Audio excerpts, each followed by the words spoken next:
le Père Calmel a écrit 2 ouvrages essentiellement sur l'éducation. Je vais me contenter de parler des écoles chrétiennes renouvelées. Je cite quand même le premier, chronologiquement, c'est « École et sainteté », qui s'adressait directement aux dominicaines enseignantes et qui se posait la question, qui cherchait à répondre à la question comment concilier vie contemplative et travail auprès des élèves, donc enseignement. Et c'est intéressant de voir la réponse que le Père Calmel leur suggère et leur donne. C'est la charité pour le prochain qui se tient avec la charité pour Dieu, dit-il. Et le Seigneur qui veut votre sainteté veut en même temps que vous ayez l'amour et le souci du prochain. Donc il résout le problème par la charité et par la prière, par le silence, par l'esprit de pauvreté et l'obéissance à la mission reçue par l'Église, donnée à ses dominicaines, de donner la lumière de la vérité. C'était un petit peu le ballon d'essai de ce second ouvrage qui s'appelle « École chrétienne renouvelée ». Je ne vais pas reprendre le contexte historique, le Père Jean-Dominique en a parlé un petit peu. Il l'a écrit, disons, grâce finalement à cette période de relégation qu'il a connue, et puis aussi grâce aux expériences qu'il avait eues de pouvoir fréquenter non seulement les dominicaines donc du Saint-Nom de Jésus, mais aussi, on l'a dit, les dominicaines du Saint-Esprit, donc fondées par l'abbé Berthaud à Pontcallec. Alors c'est fort de ces contacts et de ce travail qu'il avait opéré auprès des dominicaines de Toulouse qu'il va mettre au point progressivement cet ouvrage qui était destiné à donner une ossature, un programme aux dominicaines enseignantes. Et finalement, il nous donne dans son premier chapitre, que je vais citer de temps en temps bien sûr, l'idée que l'unité de l'école et de l'enseignement se fait dans la vérité, par la vérité du christianisme. Et ce qui est intéressant dans cet ouvrage, c'est cet éclairage par le haut, évidemment, de la vérité catholique qui doit unifier les 2 aspects que je vais développer, la formation des maîtres, d'une part, et d'autre part, la constitution des programmes d'enseignement. Les 2 sont complémentaires, les 2 sont indissociables. Il faut des maîtres trempés de la vérité, d'une formation philosophique et théologique, on va le voir, et il faut des programmes construits sous la lumière de cette vérité. Et quelle sera la source de cet enseignement de vérité? Ce sera essentiellement, bien sûr, le thomisme, qui est la philosophie et la théologie commune de l'Église. Alors je vais, pour aller plus vite, écarter un certain nombre de propos que j'avais prévus pour montrer que cet ouvrage s'inscrivait néanmoins dans un contexte historique au lendemain de la Seconde Guerre mondiale. Et je vais tout de suite aborder donc dans ces 2 parties dont je vais vous parler, d'une part la formation que les maîtres doivent acquérir, et ça c'est intéressant pour nous qui essayons de former des étudiants à l'Institut ou des personnes qui s'intéressent à l'éducation. Comment devenir finalement un bon professeur, une bonne maîtresse d'école? Ça n'est pas tant d'abord par des recettes pédagogiques qu'une formation, un enrichissement personnel et à la lumière de la vérité chrétienne. Et puis la deuxième partie sera tout simplement donc comment organiser justement, comment constituer les programmes d'une école catholique.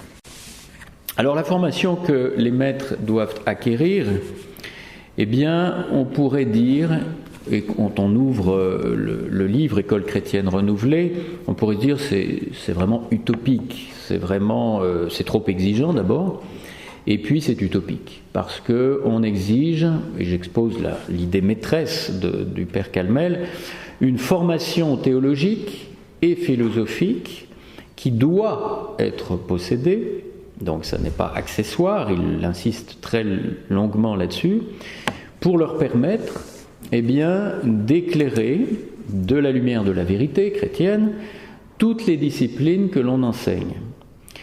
Et il insiste, je donne une citation qui peut donner l'état de cette affirmation: en classe de français, de langues anciennes et vivantes, d'histoire et de sciences, le maître, la maîtresse seront chrétiens à la condition d'être pourvus non seulement d'une doctrine théologique, mais aussi d'une philosophie chrétienne de l'homme. Cela importe autant et en un sens encore plus que la théologie, car enfin, il est une foule de questions d'ordre naturel et non pas révélées, mises en cause par les écrivains, par l'histoire et les sciences. Une foule de questions où la lumière appropriée est celle d'une réflexion sur l'homme à la fois rationnelle et chrétienne. Or, c'est là une fonction primordiale de la philosophie chrétienne.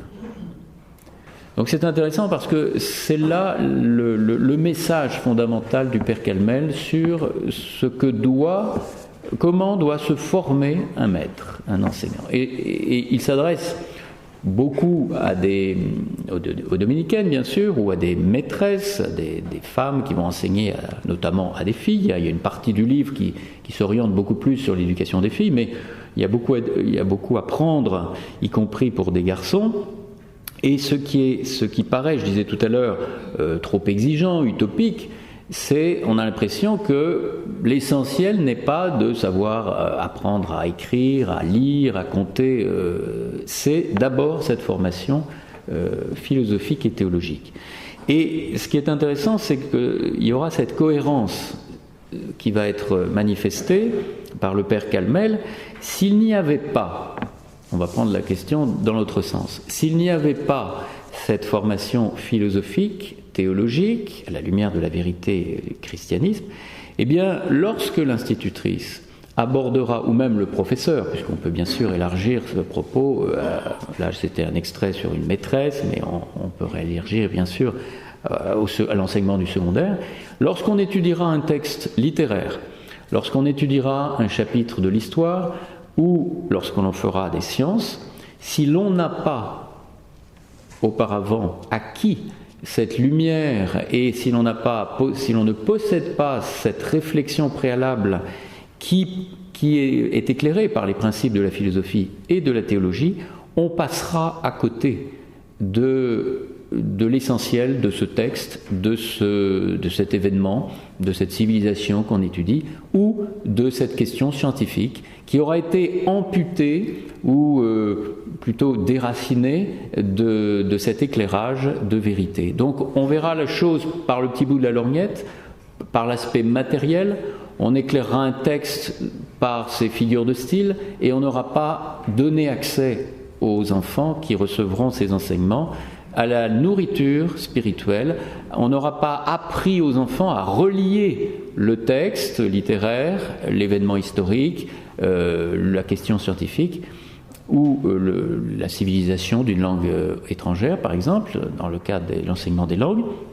On ne les aura pas éclairés par la lumière de la vérité. On n'aura donc pas formé un enfant à découvrir le monde en se posant les questions, ou plutôt en lui donnant l'occasion de répondre et de confronter les réponses qu'ont données ceux qui nous ont précédés. Donc ce n'est pas accessoire, ce n'est pas utopique, c'est même indispensable. Qu'il enseigne le français, l'histoire ou les sciences, le maître voit venir vers lui une foule de questions suprêmes. Il se doit de fournir une réponse sans négliger pour cela sa discipline propre. Ces questions relèvent proprement de la philosophie et pourtant elles ne recevront pas une réponse satisfaisante si l'on dédaigne les bons offices de la théologie. Bien sûr, il y a des questions pour lesquelles la théologie est la réponse ultime. Les questions sur le mal, les questions sur la souffrance, sur la mort, même sur la liberté, qui peuvent être examinées bien sûr philosophiquement, mais n'auront une réponse satisfaisante qu'avec un regard, une nourriture théologique. Et c'est cela qui constituera l'unité de l'esprit du maître. Et là, il insiste beaucoup là-dessus. Il le dit dans le chapitre 3, un type nouveau de maître et de maîtresse doit se lever, qui sera théologien, pour qui la considération approfondie, ordonnée, systématique, aimante de la parole de Dieu semblera une tâche indispensable, requérant leur effort et leur soin, autant que la connaissance de la discipline particulière qui leur revient d'enseigner. Vous voyez, le Père Calmel insiste beaucoup sur cette fusion, cette unité qui découlera de cette pratique qu'on va détailler rapidement, de la Sainte Écriture, des sources de la théologie, donc par exemple la fréquentation des recueils de la foi, des définitions de la foi, le Denzinger, ou en français le Dumège, par exemple, la foi catholique. Il va donner ses conseils, la pratique et la connaissance, la lecture assidue pour cela des textes liturgiques et notamment des missels bibliques, ceux qui donnent des introductions, des commentaires sur chaque période de l'année liturgique ou chaque grande cérémonie. Voilà une formation qui puisera à la philosophie et à la théologie et qui nourrira la prière. Et je n'en ai pas encore parlé, mais c'est important. Il y aura donc cette vie intellectuelle et spirituelle qui seront la richesse intérieure propre à assurer un véritable enseignement. Et vous voyez, on n'insiste pas du tout, parce que ce serait être contraire à l'esprit du Père Calmel, sur le comment, le détail du comment pédagogique de faire passer, encore une fois, les savoirs de calcul, écriture, lecture ou les disciplines de l'enseignement secondaire, mais il insiste beaucoup sur cette formation, cette acquisition d'une richesse intérieure qui est la condition indispensable de la charge d'enseignant. Il a un passage dans le chapitre 7 qui est plus poétique, qui résume bien ce qu'il veut, ce qu'il attend de ses enseignants. Alors là, c'est plutôt par rapport à... L'extrait correspond à ce qu'il dit par rapport à des maîtresses avec des filles. Ainsi, l'école des filles suppose avant tout des maîtresses, c'est-à-dire des enseignantes vivantes et unifiées dans la vérité, qui écoutent sans cesse le chant de la vérité dans leur esprit et dans leur âme, font entrer les élèves dans la mélodie et les mettent à l'unisson. C'est la vérité, la communication de la vérité qui fait l'école, mais la vérité est de peu d'efficace si elle n'a point pris racine et vit dans l'intelligence et dans le cœur du maître. Et notez cette conclusion du paragraphe. Dire c'est la vérité qui fait l'école, c'est dire la même chose que c'est la vie de la vérité dans l'âme du maître qui fait l'école. Primauté de la vérité, c'est-à-dire primauté du maître vivant dans la vérité. Et une vérité qui est évidemment objective, une vérité qui est fondée sur le réel, qui est l'expression de la coïncidence entre ce que l'on dit et ce qui est, bien entendu. On voit là, disons, l'ambition et en même temps la hauteur de vue qui fait que c'est à cette condition-là qu'on pourra reconstruire une école catholique. Je n'en ai pas parlé faute de temps, mais il y a un débat qui se pose. Est-ce qu'il faut encore une école catholique ? Est-ce qu'on ne pourrait pas se contenter de prendre les programmes de l'État et puis les voir avec des professeurs chrétiens qui suffirait d'arranger un petit peu ? Il dit, si jamais on se fixe sur ce que nous impose l'État, si on se fixe comme objectif de répondre aux examens d'État, qui ne cherchent pas à ne pas faire passer, mais en tout cas, si on se laisse impressionner et former, au fond, par le cadre intellectuel que nous donne l'État dans ses programmes, eh bien, là, on ne fera rien et on ne continuera pas une école véritablement catholique. Je passe parce qu'il faut de temps. Cette formation, elle doit être universelle, c'est-à-dire de la part des maîtres. Tous les maîtres doivent être formés de cette façon, et pour les élèves, puisque bien entendu, cette formation reçue va être transmise. il y aura, au fil des années, on le verra dans la deuxième partie sur la question des programmes, il y aura on donnera aux élèves ce goût de pouvoir remonter aux grandes questions et aux grands principes par une pratique assidue des textes littéraires, en réfléchissant sur la question que pose telle ou telle civilisation, tel ou tel événement, telle ou telle institution politique, savoir si elles sont conformes à la nature, à la vie naturelle, à l'ordre naturel. Tout cela donc correspondra aussi à ce que j'appelle universellement pour les enfants. Et alors, au passage, il critique sévèrement ceux qui divisent et opposent et séparent radicalement. Vous savez ces expressions quand on dit esprit, c'est un esprit littéraire, en parlant d'un enfant, ou c'est un esprit scientifique. Et il dit, attention, si par là, il ne nie pas, bien sûr, la prédominance d'un attrait d'un enfant ou des capacités d'abstraction d'un enfant ou plus concrètes d'un autre, mais il dit attention, ça n'est pas parce qu'il y a effectivement des tendances différentes que certains enfants doivent être privés de cet éclairage de la philosophie sous prétexte qu'ils sont scientifiques, ou déclarait-elle. C'est-à-dire qu'ils n'auraient pas droit à avoir cette nourriture qui remonte sans cesse aux grands principes. Donc là, il est attentif à un risque. On est dans les années 50, il écrit son livre en 55, 56, il va être publié en 58, et néanmoins, on est donc avant les grandes réformes de l'école qui vont faire basculer dans le tout scientifique dans lequel nous sommes, et dans le mépris des connaissances abstraites, des études libérales, c'est-à-dire qui vont être pour la spéculation, la contemplation et non pas l'utilitarisme. Donc il indique bien que c'est un danger, même dans les écoles privées, dans les écoles, alors on est avant 59, avant le système actuel, mais enfin, il montre bien le danger qu'il y aurait à priver un certain nombre d'élèves de cette formation philosophique et de cet accès à la vérité par le haut. Il a de très belles pages, que je n'ai pas le temps de citer, mais sur les sciences, justement. Il y a tout un chapitre, c'est le chapitre 12 du livre, je vous y renvoie, où il montre bien que ces sciences doivent être étudiées, doivent être sous la lumière de la vérité philosophique et théologique. Et c'est ça qui est important. Et il donnera d'ailleurs des conseils sur les professeurs, parce qu'il sait que les professeurs de sciences sont particulièrement écoutés de leurs élèves. Et il peut dépendre d'une façon de présenter une question d'ordre scientifique, et si jamais on donne l'impression d'avoir une vue trop matérialiste, eh bien de rater un rendez-vous à l'occasion d'une question scientifique, avec le fait de remonter à Dieu, par exemple, comme auteur de cette nature dont on examine le comment des choses dans le détail de l'étude scientifique. Donc il insiste sur cela.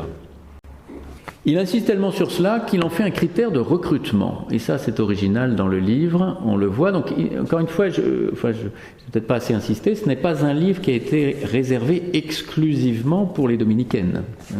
Et il nous sert, il peut nous servir encore aujourd'hui, bien sûr, pour se dire, il nous donne l'indication, critère de recrutement. Enfin, c'est moi qui donne cette expression, mais il dit ceci, et là, c'est pas moi, c'est dans le chapitre 4, le choix des maîtresses. Le choix des maîtresses. Comment faut-il choisir les maîtresses ? Je cite un extrait. Une jeune fille se présente pour être professeure dans une maison d'enseignement libre. Pour être professeur de sciences, je suppose, que lui demande-t-on comme droit d'entrée, si l'on peut dire ? Qu'est-ce qu'on exige comme garantie ? D'être de bonne vie et mœurs, d'avoir un diplôme d'État. En général, rien de plus. J'avoue que cela paraît insuffisant. Est-elle armée d'une philosophie même rudimentaire ? Est-ce qu'elle a réfléchi sur sa foi ? Est-ce que les sciences qu'elle doit enseigner sont à leur place dans son univers intellectuel ? Est-ce qu'elle sait la raison profonde pour laquelle on enseigne aux jeunes filles les sciences et comment on doit les leur enseigner du fait que ce sont de jeunes filles, des jeunes filles? Autant de questions dont on tient quitte le futur professeur. Qu'elle ait considéré ces questions ne semble pas avoir la moindre importance. Encore moins attacherait-on de l'importance aux réponses qu'elle aurait formulées. Voilà, alors on peut imaginer un entretien d'embauche selon le père Kelmel. C'est pas montrez-moi vos diplômes, quel est le détail de votre expérience, dans quelle classe avez-vous enseigné, non. Il y aurait des questions d'ordre philosophique. Que pensez-vous d'eux? Et avez-vous réfléchi à telle question en fonction de la discipline que vous allez enseigner, certes, mais bien plus sur la façon quelle est la conception de la vie que vous avez. Alors en plus, bien sûr, il ne s'agit pas de faire disparaître la bonne vie, les mœurs et le diplôme, pourquoi pas, ça n'est pas évidemment exclusif. Les moyens, donc, je les résume, les moyens de cette formation. On a vu qu'il devait être une formation philosophique et théologique. J'ai cité tout à l'heure la Sainte Écriture, le magistère de l'Église, donc ça veut dire un travail un peu ardu, un peu en prenant des notes, les missels bibliques dont je parlais tout à l'heure, quelques traités de la somme théologique, bien sûr, on en reparlera à la fin. Voilà les sources de cette formation. Par rapport à la doctrine chrétienne, le père Calmel a ceci qui éclaire bien sur cette formation acquise.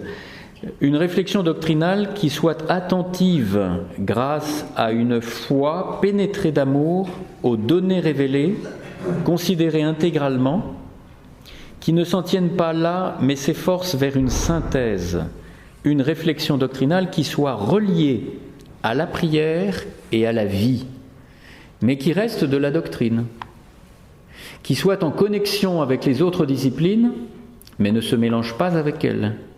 Cette mise en place, cette union dans la distinction et la hiérarchie doit se réaliser d'abord chez la maîtresse, dans son intelligence et son cœur, la démarche ordinaire et le déroulement spontané de ses pensées. Sans cela, comment serait-elle réalisée dans le cours? C'est pour pouvoir la transmettre, cet enthousiasme, cet amour de la vérité, qu'il faut que les choses se soient décantées et qu'elles soient possédées par le maître lui-même. Voilà un petit peu dans les grandes lignes ce que l'on peut dire sur cette formation.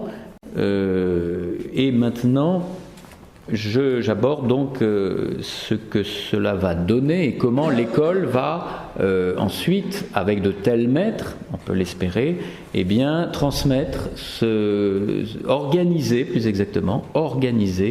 l'enseignement par des programmes qui soient eux-mêmes porteurs de cette formation qui est déjà possédée par les maîtres. Alors, première nécessité, s'affranchir du carcan de l'État, parce qu'on est dans une forme. L'État nous donne une indication, nous donne un cadre. Et ce cadre, comme il le dit, les programmes d'État ne sont point conçus pour des baptisés, et ils ne tendent pas précisément, c'est le moins qu'on puisse dire, à donner le sens d'une vie et d'une société où toutes les valeurs humaines seraient soumises à Jésus-Christ et éclairées par sa lumière. Or, si tout l'ensemble d'un enseignement nous éloigne de notre foi de baptisé, du sens de la vie, ne correspond pas à la société et aux valeurs humaines soumises à Jésus-Christ, que peut-on attendre d'un tel enseignement, d'un tel ensemble de programmes qui vont donc nuire à la foi du baptisé, à sa conception de la vie et à sa vie dans la société. Dans le chapitre 2, il dit ceci: l'idée est dans l'air, et cela se comprend très bien. Si l'école prétend être chrétienne et si les matières profanes tiennent dans l'école une très grande place, il est évident qu'elles doivent être enseignées chrétiennement pour que l'école soit digne de son titre, assurer le succès à un examen officiel de l'État laïque ne peut pas être quand même la fin primordiale des établissements qui se réclament de l'Église de Jésus-Christ. Ils doivent former des chrétiens. Ils ne sauraient y prétendre s'ils n'enseignent pas chrétiennement les matières profanes. Voilà l'enjeu qui est toujours actuel, bien sûr. Il ne s'agit pas de ne pas passer les examens d'État, il s'agit de ne pas absorber et se mettre dans ce carcan intellectuel qui a forcément une incidence sur l'esprit et sur la conception qu'on aura des matières dont on a reçu l'enseignement. Il y aura une autre conception de l'homme, il y aura une autre conception de la société, et ces conceptions ne sont ni naturelles et bien sûr non chrétiennes. Donc il va développer dans tout l'ouvrage École chrétienne renouvelée l'organisation idéale d'un enseignement chrétien. Et pour cela, il va montrer, c'est dans le chapitre 5 qu'on a cela qui est bien exposé, je cite, « Étant donné la finalité de l'école chrétienne qui est, par l'enseignement, de former des chrétiens pour la cité de Dieu et pour la cité terrestre, nous demandons un programme de culture qui soit explicitement chrétien, d'inspiration et de contenu. » Alors comment ça va se faire ? Un programme de type pluraliste qui convienne aux différentes formes d'esprit.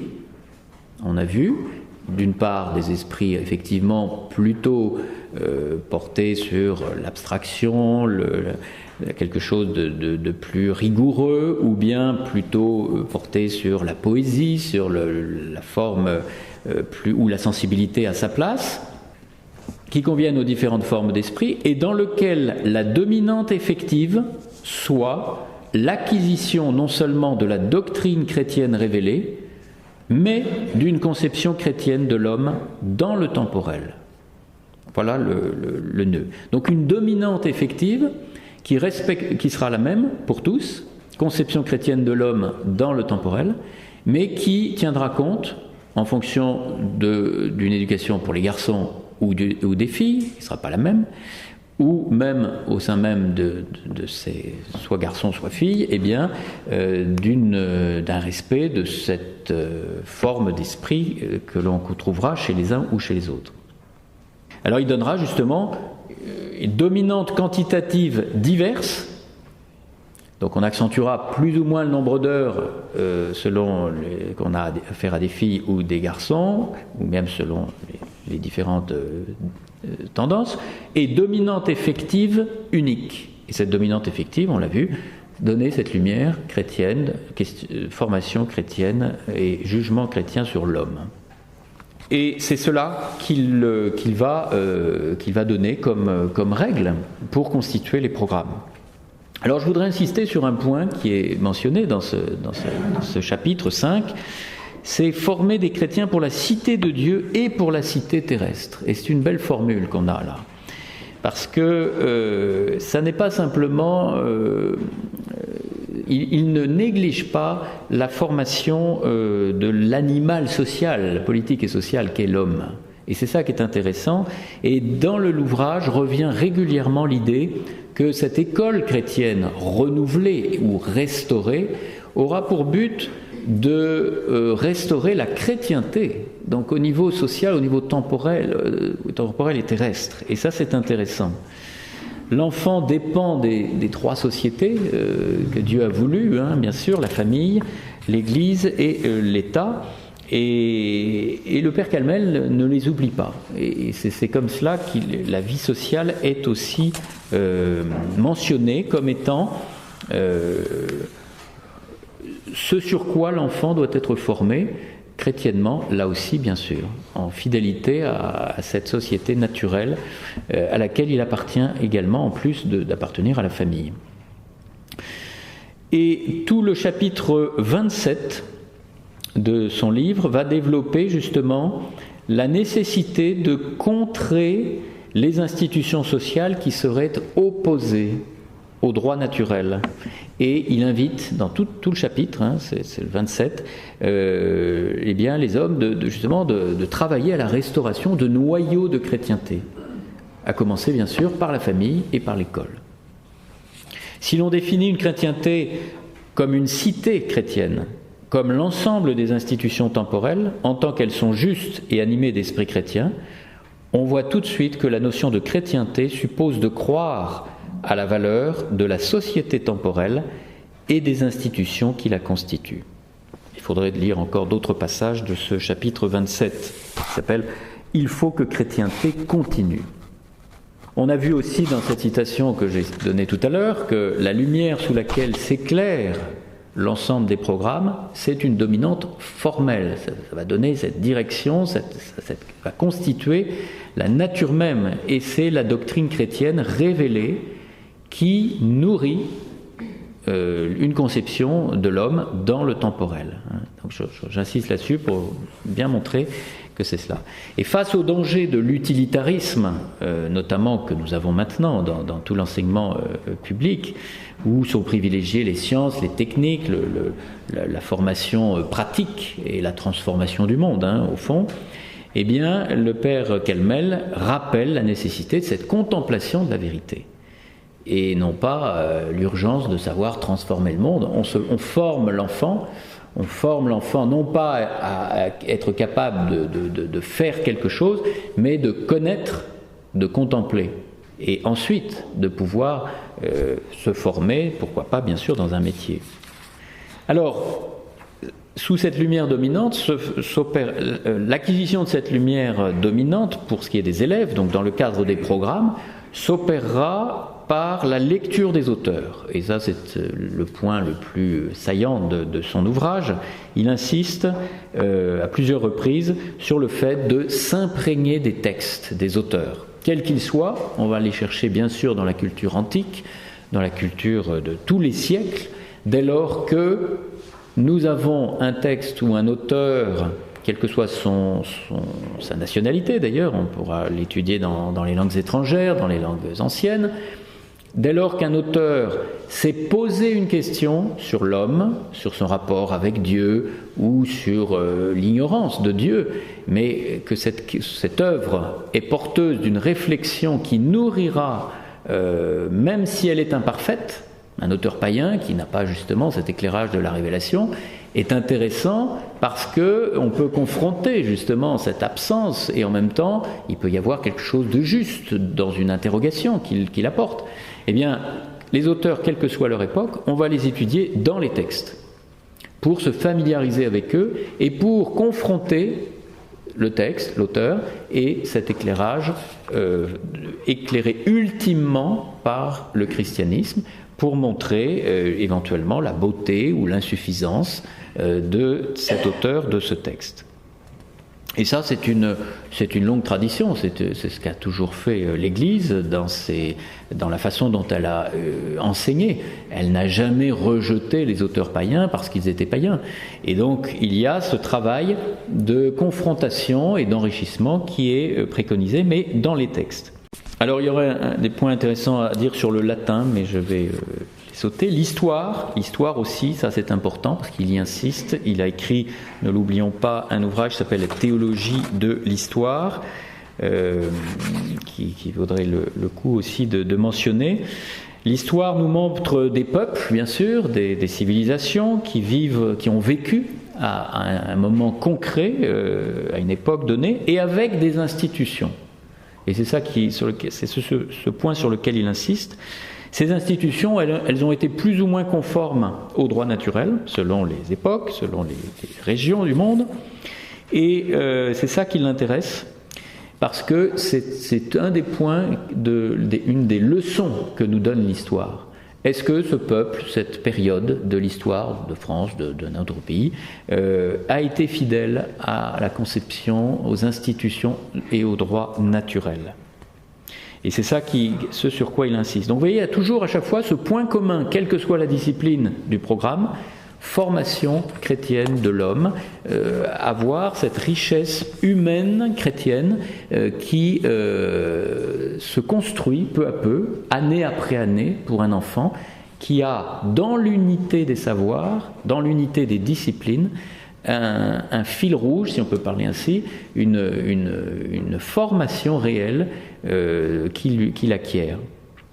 Quel est le but de la classe d'histoire ? Il se pose la question au chapitre 23. Non seulement apprendre la chronologie de l'histoire politique de la France, de l'Europe et même du monde, mais encore, à travers la connaissance des événements, des régimes et des institutions, donner le sens du droit naturel, de la vie politique juste, de la patrie, de la collaboration entre les patries, de la soumission de nos patries charnelles au Christ roi. Voilà le sens, la finalité d'un cours d'histoire. Encore une fois, pas d'un cours d'histoire sur une année, mais sur toute une scolarité. Et on retrouve ce souci de restaurer la chrétienté.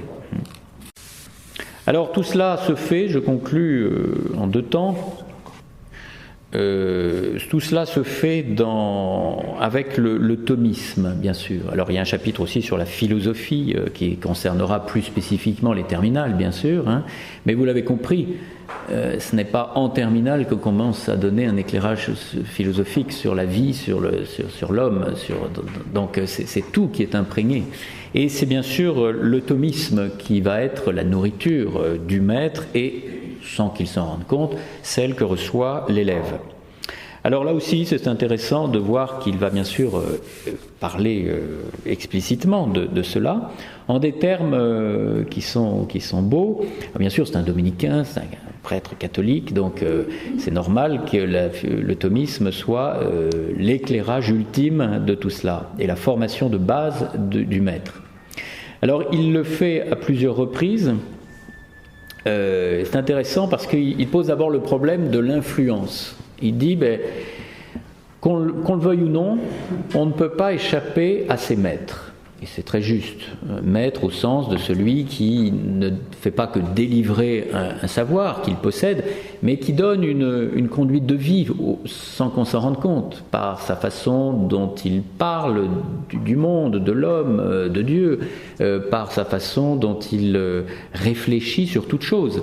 C'est ça qu'on appelle un maître. Eh bien, puisque on ne peut pas éviter d'avoir un maître, mieux vaut en choisir un en pleine conscience, un qui soit un maître de vérité. Pour nous, ce sera saint Thomas d'Aquin, car il a une place privilégiée dans la pensée humaine. Alors, ce n'est évidemment pas une préférence personnelle. On le sait, c'est l'Église, tout simplement, qui a demandé à ce que les enseignements soient nourris et éclairés par le docteur commun. Et en même temps, ce qui est intéressant, c'est la façon dont il démarque le thomisme des autres pensées philosophiques et des autres systèmes philosophiques. Et justement, il oppose le mot système. Il dit, saint Thomas, ça n'est pas un système, c'est-à-dire une espèce de grande construction intellectuelle, comme on a pu voir chez certains philosophes, Hegel ou d'autres, ou Kant. Et il y a cet organisme spirituel. Voilà le terme sous lequel il désigne l'ensemble du thomisme. C'est un organisme spirituel et fondé sur le vrai, non pas né d'une pensée plus ou moins profonde d'un homme. Et il l'emprunte, en fait, c'est dans le chapitre 17 du livre École chrétienne renouvelée, et il emprunte les lignes que je vais citer. En fait, ce ne sont pas de lui, mais il les fait siennes. Elles sont de Jacques Maritain. Jacques Maritain dans les degrés du savoir. Et il montre que, incomparablement cohérent, lié en toutes ses parties, le thomisme n'est cependant pas ce qu'on appelle un système. Quand on dit qu'il se distingue des autres doctrines philosophiques par son universalisme, cela ne doit pas s'entendre d'une simple différence d'étendue, mais bien d'une différence de nature. Et le mot système évoque l'idée d'une liaison mécanique, ou tout au moins d'un assemblage, comme spatial, de parties, et par suite d'un choix des éléments, sinon arbitraire, au moins personnel, comme dans toute construction d'art. Au contraire, il est essentiel au thomisme d'exiger que tout ce qui est de la construction et de la machinerie soit rigoureusement subordonné à ce qui est de l'activité immanente et du mouvement vital de l'intellection. Ce n'est pas un système, c'est un organisme spirituel. Alors, il développe tout cela, je raccourcis, mais enfin c'est pour montrer que, évidemment, la pierre angulaire de cette formation, elle est le thomisme dans sa philosophie et dans sa théologie. N'oublions pas la philosophie, parce que, évidemment, de nos jours, on admet éventuellement encore la formation par le thomisme dans la théologie, et encore, enfin dans le nouveau droit canon, on a cette distinction, mais la philosophie a disparu. La philosophie n'est plus considérée comme le cadre intellectuel, et ça n'est pas pour rien, parce qu'on voit bien qu'à la place sont arrivées des philosophies modernes, idéalistes, et toutes les philosophies du personnalisme, la phénoménologie du XXe siècle. Et c'est ça, malheureusement, qui aboutit aux erreurs théologiques ensuite. Alors voilà un enseignement qui va être trempé du souffle inspiré de saint Thomas d'Aquin et qui va garantir aux élèves l'accès à une doctrine sûre et une conception de l'homme, nous concluons, une conception de l'homme fondée sur le réel de la nature humaine, et ce sera là pour eux un antidote évidemment efficace contre les erreurs doctrinales, contre le subjectivisme qui imprègne toute chose actuellement, contre l'immanentisme, de croire qu'on a le Dieu en nous, de découvrir en nous ce lien avec le divin, par exemple. C'est une école qui se fonde sur la recherche de la vérité et avec une armature spirituelle, intellectuelle, spirituelle et intellectuelle. Les deux vont se nourrir l'une l'autre. Alors en conclusion, deuxième volet, l'ouvrage nous amène à en faire bien sûr pour nous un ouvrage de référence, un ouvrage qui pourrait être une charte de l'enseignement catholique. Si l'on veut reconstruire ces parcelles de chrétienté, comme nous y invite le Père Calmel, par les familles chrétiennes bien sûr, mais ensuite en relais et en prolongement par les écoles catholiques, libres véritablement, il faut très certainement suivre de plus près ce que nous dit le Père Calmel dans cet ouvrage. Ce souci de la vérité n'est pas cérébral. Il est à la fois, il fleurit dans un amour, il fleurit dans une reconstruction des familles et surtout de la cité, et il donne le goût aux enfants de ce savoir véritable et pas un savoir utilitaire, simplement utilitaire. Et c'est ça qui est sans doute l'une des grandes leçons du Père Calmel. Je le cite encore, il y a plus, l'éducation n'est pas seulement affaire de l'esprit, les dispositions du cœur en ce qui concerne la fonction éducatrice elle-même importent extrêmement. J'en ai pas suffisamment parlé, donc je le cite à la fin. Une maîtresse qui n'aimerait pas ses élèves, qui manquerait des inventions et des tendresses d'une mère pour éveiller les esprits et les âmes, cette maîtresse n'est pas à sa place, elle s'est trompée d'adresse. Elle n'a pas à faire l'école. Qui n'aime pas la vérité, premier point qu'on a suffisamment développé, et qui n'aime pas ses élèves, l'un et l'autre indivisiblement, qu'il n'ait pas le front de s'asseoir à un bureau de professeur, il a menti aux lois primordiales de l'école. À tout le moins, il est victime d'un malentendu. Bon, c'est une façon de rappeler que voilà, c'est cet amour de la vérité et amour des enfants auxquels on s'adresse, et la vie dans la vérité du Christ qui résume, me semble-t-il, et la formation des maîtres et l'ensemble, la conception chrétienne des programmes d'une école catholique. Non, il va donner des exemples d'auteurs littéraires qu'il faut étudier, mais par rapport à l'éducation, vous vouliez dire, hein, en principe éducatif, non. Il cite Pie XI pour Divini Lius Magistri, donc la grande encyclique sur l'éducation qui date de la fin de 1929. Il ne se réfère pas, à ma connaissance, à d'autres éducateurs ou pédagogues. Enfin, il les mentionne en disant qu'il y a des choses intéressantes qui se font à son époque, donc au lendemain de la Seconde Guerre mondiale. Mais il n'y a pas, de... En fait, il ne faut pas oublier une petite chose quand même, qui est intéressant de mentionner à cette occasion, c'est que il n'a jamais eu charge d'enseignement direct devant des élèves, si vous voulez, dans des classes. Hein. Donc il a fait de nombreuses conférences aux Dominicaines à Toulouse, essentiellement, jusqu'à son éviction. Donc c'était une forme, c'est plutôt la forme conférence, hein, si vous voulez, conférence spirituelle, conférence doctrinale, les deux étaient intimement liés. Mais il n'a pas eu à charge de classe, donc c'est pour ça que ça se ressent aussi un petit peu.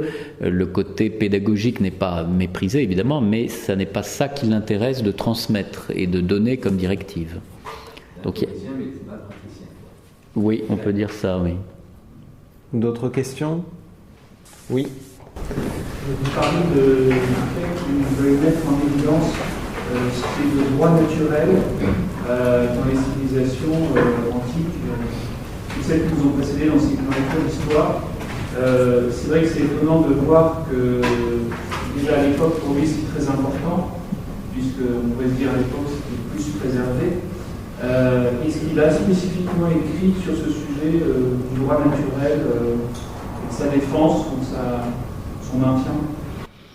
Alors, il faudrait demander peut-être au père Jean-Dominique, mais moi, ça ne me dit rien. Ce qui est intéressant, on retrouve des choses intéressantes mais je ne pense pas que ça réponde à votre question, dans Théologie de l'histoire, où il aborde aussi la question de l'histoire. Alors, je modifie un petit peu votre question, parce que l'histoire est étudiée, justement, on étudie toutes les civilisations ou les pays, et on regarde à cette occasion s'ils sont fidèles au droit naturel. Hein. C'est sous cet aspect-là que je rappelais sa pensée. Hein. Donc ça n'est pas une question du point de vue des années 50 où on va constater une fidélité contemporaine aux lois de la nature, au droit naturel. C'est quand on fait de l'histoire antique, médiévale, etc., ou à travers les pays, on va avoir ce regard-là. Si vous voulez, à chaque fois, quand on étudie quelque chose, c'est qu'est-ce qui peut former mieux l'homme qui l'étudie. C'est ça qui est intéressant. Et tout ça est unifié, justement. Que ce soit des sciences, que ce soit de l'histoire, que ce soit de la géographie, on n'a pas parlé, mais enfin, il l'évoque un petit peu. Une langue vivante n'a d'intérêt que si on étudie la civilisation du pays qui parle, ou des pays qui parlent cette langue vivante. Ça ne va pas être d'abord de savoir se débrouiller dans la rue pour l'utiliser. Hein, ça, je crois que c'est une belle leçon de anti-utilitarisme, et à chaque fois se nourrir. C'est Montaigne qui n'est pas le modèle de pédagogie, hein, mais je cite quand même, parce qu'il dit il faut aller se frotter le nez, c'est dans ses essais, il faut aller se frotter le nez dans les voyages, il faut aller se frotter le nez dans les livres aussi, mais surtout dans les voyages, pour se faire son propre miel. Enfin, oui, l'idée de ça. Et bien, finalement, le père Calmel le fait dans le cadre de tous les enseignements. Il faut former l'homme, former l'enfant en l'occurrence, le mettre en amont, pour que justement il y ait cette connaissance, cet enrichissement humain, chrétien bien sûr, au travers de la découverte d'une langue, d'une civilisation, d'une période historique, etc. C'est en ce sens-là, mais je n'ai pas de connaissance directe de traité. Il n'a pas fait de développement formel décrit sur le droit naturel, oui. Mais vous retrouvez sa pensée surtout, en particulier dans les premiers livres, les premiers articles dans l'itinéraire, le titre c'est la chrétienté politique chrétienne et contemplative, oui. 4 ou 5 articles à la suite, oui. Où il montre les conditions concrètes de la vie familiale, professionnelle, je sais, oui. Pour qu'elle soit illuminée et pacifiée et purifiée par l'évangile, par la charité, par la vie contemplative. Mais il n'y a pas, son objet n'est pas le droit naturel. Voilà. À ma connaissance. historique du droit naturel.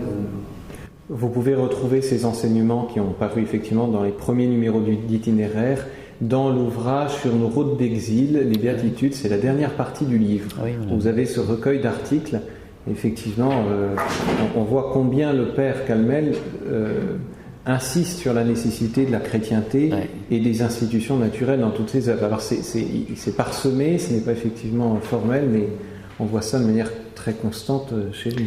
Il est influencé aussi par Peggy. Je n'ai pas cité les grands auteurs qu'il cite, hein, Peggy notamment, et il y avait une formule, les chrétientés, les terres charnelles, etc. On est sous cette notion-là aussi. Hein. Oui, mademoiselle. Est-ce que le père Calmel a parlé sur le scoutisme ? Alors, pas dans l'ouvrage, pas dans École chrétienne renouvelée, mais il me semble qu'il a fait des petites choses, je ne sais plus, ou alors si c'est un mélange de lectures que j'ai faites. En tout cas, ce serait anecdotique. Il n'y a pas d'études ou pas de choses. En tout cas, pas dans l'École chrétienne renouvelée, ça c'est sûr. Bien, je remercie encore une fois Monsieur l'abbé Bourrat de cette conférence. Et je vous invite à lire bien évidemment le Père Calmel. Ce colloque a pour but de mieux connaître sa pensée, et pour connaître sa pensée, le mieux qu'on puisse faire, c'est d'aller directement à la source, au texte. On a entendu Monsieur l'abbé Bourrat nous dire l'importance des textes dans la pensée du Père Calmel, de ce contact avec les auteurs à travers leurs textes. Je vous invite en sortant à aller à la procure que nous avons installée, où vous pourrez trouver nombre d'ouvrages du Père Calmel, pas tous malheureusement, car certains ne sont pas réédités, sont épuisés, comme la théologie de l'histoire en particulier, mais vous pourrez trouver des ouvrages du Père Calmel, ainsi que la biographie du Père Calmel par le Père Jean-Dominique, et quelques autres ouvrages, soit du Père Jean-Dominique, soit de l'Institut, avec des conférences derrière vous. Et je vous invite donc à revenir à 14h30. Vous pourrez venir avant, ce sera ouvert ici. Et nous aurons cet après-midi 3 autres conférences. La première donnée par Monseigneur Tissier de Malray sur la révolution de la réforme chrétienne, comment le Père Calmel s'est positionné face à la révolution. L'homme face à Dieu, le réalisme mystique, cette union vraiment entre la grâce et la nature, entre la surnature et la nature, et puis une dernière conférence donnée par votre serviteur sur la réponse, je dirais, spirituelle à la crise, au mal, au scandale du mal, persévérer dans l'espérance.